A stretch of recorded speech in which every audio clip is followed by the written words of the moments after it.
Hey everybody, welcome back to episode 8 of Rookies on Rookies. I'm Grace. And I'm Amelia. And today we're going to tell you some awesome stories about what we've been through in real estate and tell our lessons learned, so hopefully you can learn from us and what we've been through. And if you like this video, don't forget to comment, like, subscribe, and follow Grace and I on Instagram, Amelia Joe REI and Grace.investing.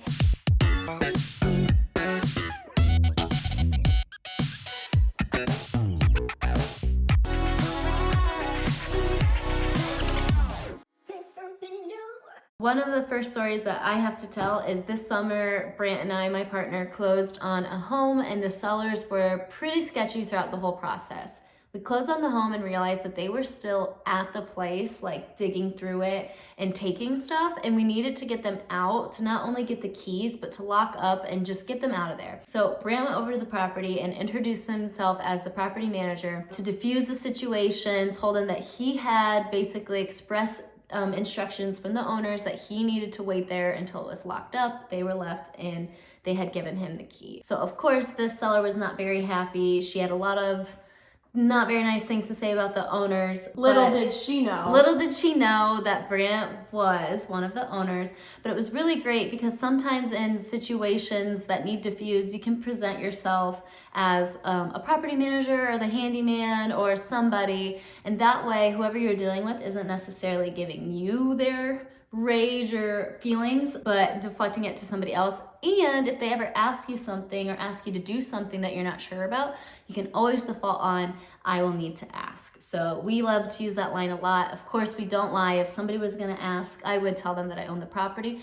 but I also like to go by property manager a lot. Okay, and so one of my biggest learning experiences this past year, I had just started investing in a new town. It was a bigger city, and prior to this, I had only been investing in small towns, which generally don't have as many regulations. So one of the water heaters at this unit needed to be replaced. I had my side plumber who does work for me replace the water heater. I provided it for him. He did all the work. Well, a few months later, it was time for our rental certificate inspection on the property. The inspector noticed that the water heater was brand new, and so he was like, well, I'm gonna have to go back to the city and verify that a permit was pulled to have this water heater replaced. I had no idea that water heaters in this city required permitting to be replaced because in previous cities it was not required. So the lesson I learned was check with your city and the requirements and the permitting department on certain things. If you're new to a city or you don't know, I retroactively had to go back and find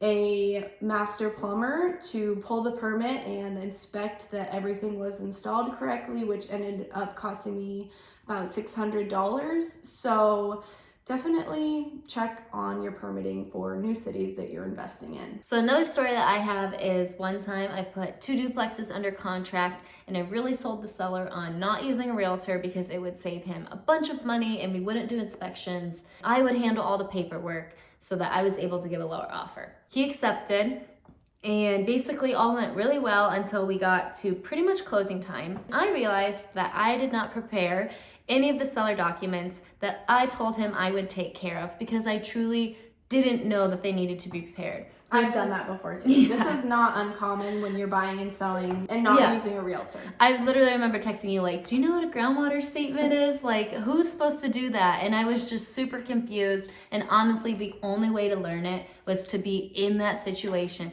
and realize that in the state of Iowa, every sale needs to have a declaration of value, a deed, a groundwater statement, and probably other documents that I'm forgetting at this moment. So moving forward in my business, I now always have my attorney. I make sure I write an email. Can you please prepare these? Because I buy off-market deals and I'm dealing with the average homeowner who doesn't know that. So I go ahead and take care of it. I know exactly what needs to be done now and I make sure that my attorney does it on their behalf. And another really important lesson that I learned this past year, I self-manage all of my properties and I've purchased a few properties and inherited tenants.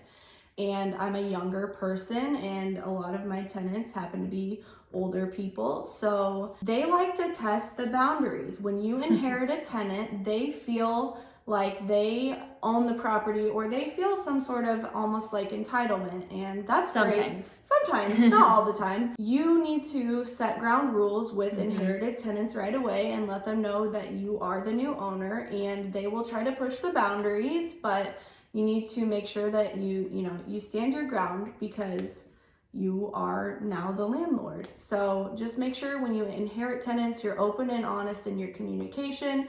You set expectations and boundaries right away, so they know which behavior is going to, be accepted and what kind of behavior is no longer going to be okay. That's a really great tip. Okay, so we hope that you learned some things from those stories. And if you have any great stories or lessons learned yourself, we would love to hear that in the comments below. And if you like this video, don't forget to comment, like, and subscribe. Follow us on Instagram, Amelia Jo REI and Grace.investing, and we will catch you in the next episode. Bye.